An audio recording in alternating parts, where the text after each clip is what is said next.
కీర్తన సంఖ్య 23. ఈ కీర్తనలో 6 వచనాలు ఉన్నాయి. ఈ కీర్తనను 6 భాగాలుగా చేయడం జరిగింది. మొదటి భాగం, మొదటి వచనం.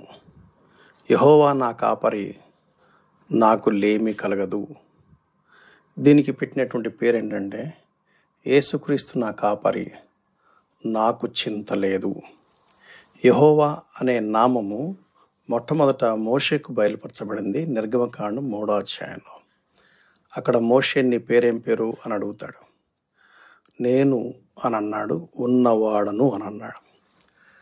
నేను అనే పదం self existent God, never changing God, covenant keeping God అని 3 అర్థాలు వస్తాయి.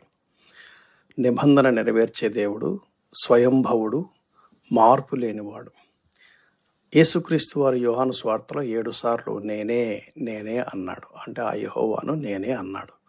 మోషేకు కనపడింది యేసుక్రీస్తు అని. అంచేత యేసుక్రీస్తు నా కాపరి. భవిష్యత్తులో దేవుడు అబ్రహాము ద్వారా నెరవేర్చనైనటువంటి ఆ నిబంధన ఎవరి విషయంలో అంటే యేసుక్రీస్తు విషయంలో. ఆ ప్రభుని యేసుక్రీస్తు నా కాపరి, నాకు చింతలేదు. రెండవ భాగం. పచ్చిక గల చోట్లను ఆయన నన్ను పరుండజేయుచున్నాడు, శాంతికరమైన జలముల యొద్ద నన్ను నడిపించుచున్నాడు. ప్రభువైన యేసుక్రీస్తు నా పోషకుడు, ఆయన నా ఆకలి దప్పులను తీర్చుచున్నాడు. ఆధ్యాత్మిక ఆకలి, ఆధ్యాత్మిక దాహాన్ని యేసుప్రభు వారు మాత్రమే తీరుస్తాడు. యోహాను సువార్తలు అంటాడు, నేనే జీవాహారము, నేనే జీవజలము, నా యొద్దకు వచ్చేవాడు ఎప్పుడు కూడా ఆకలి కొనడు, దాహం కొనడు. అంటే స్పిరిచువల్ హంగర్ అండ్ థర్స్ట్ని తీర్చగలిగింది ప్రభువైన యేసుక్రీస్తు వారు మాత్రమే. ఆయనే హీఈస్ ద ప్రొవైడర్, ఆయన పోషకుడు. తర్వాత భాగం. నా ప్రాణమునకు ఆయన సేద తీర్చుచున్నాడు, తన నామమును బట్టి నీతి మార్గములలో నన్ను నడిపించుచున్నాడు. సేద తీర్చుచున్నాడు అనే పదానికి ఇంగ్లీష్లో హీ రెస్టోర్డ్ అని రాయబడింది. దేని నుంచి సమకూర్పు? పతనమైనటువంటి స్థితి నుండి సమకూర్చేవాడు. కారణం ఆయన విమోచకుడు. సిలువలో యేసయ్య చేసినటువంటి విమోచన కార్యం ద్వారా ఆయన యందు విశ్వాసం ఉంచిన వారిని ఆయన రీజనరేట్ చేస్తాడు, పునర్జీవింపజేస్తాడు. కీర్తనకారుడు అంటున్నాడు, నా ప్రాణమునకు ఆయన సేద తీర్చుచున్నాడు, తన నామమును బట్టి నీతి మార్గములలో నడిపించుచున్నాడు. What a God we have. ఆ తర్వాత భాగం 4వ వచనం. గాఢాంధకారపు లోయలో నేను సంచరించినను, ఏ అపాయమునకు భయపడను. నీవు నాకు తోడయందువు, నీ దుడ్డు కర్రయు నీ దండమును నన్ను ఆదరించును. ఆయన నా నాయకుడు, నాకు ముందుండి నన్ను నడిపిస్తాడు. బహుశా అది గాఢాంధకారం అయితే అవ్వచ్చు.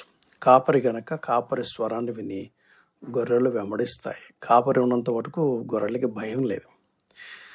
ఆయన తన దుడ్డు కర్ర, తన దండంతో ఆదరిస్తాడు.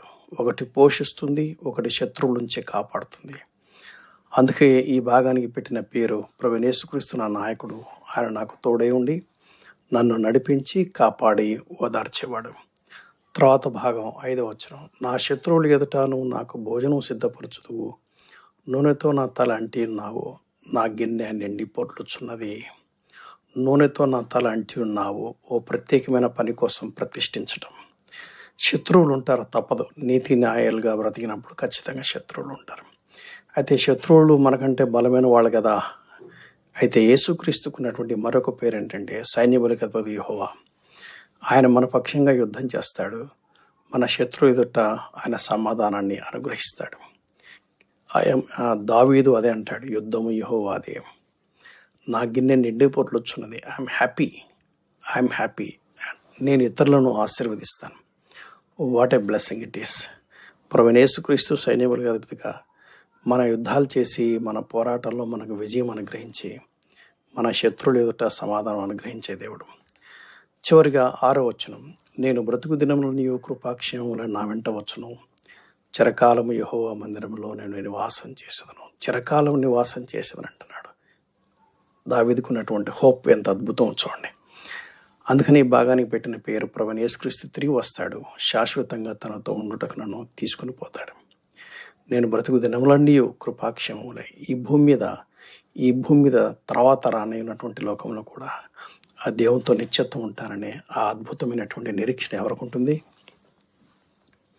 ఈ కీర్తనకు పెట్టిన పేరు, ప్రభువైన యేసుక్రీస్తు కాపరిగా ఉన్న సంఘంలో మీరు ఒక గొర్రె అయితే నిత్యత్వం కొరకైన సిద్ధపాటులో మీకు ఏ లోటు ఉండదు.